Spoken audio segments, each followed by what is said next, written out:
警方指控36岁美国非裔同志男星杰西·史莫里特自导自演一出为了获取个人利益的造假袭击。他参与演出的电视影集《嘻哈世家》剧组决定剪掉他本季最后2集的所有戏份。芝加哥警方指称，杰西·史莫里特 （Jussie Smollett） 今年1月底精心策划为炒作知名度与更优渥片酬的骗局，先是寄给自己一封写充满仇恨文字的信函，之后又雇了2个人在芝加哥市中心冲着他发动种族歧视与恐同的假袭击。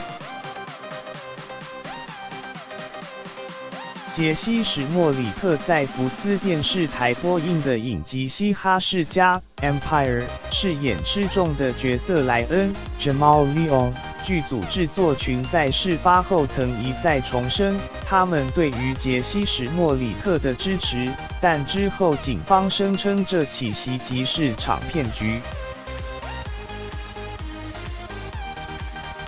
不过就在今天23日，制作群发表声明说，决定删掉这个角色在本季最后2集的戏份，以避免影响拍片进度。影集制作群表示，过去几周发生的事，全体剧组的情绪大受影响，并说杰西·史莫里特是嘻哈世家家族的重要成员。制作群说，虽然这些指控非常令人不安，但我们信任处理这起案件的司法体系。20世纪福斯电视公司 20th Century Fox Television 发言人亚历山大 Chris Alexander 则说，杰西·史莫里特目前并没有永久从这出影集里消失。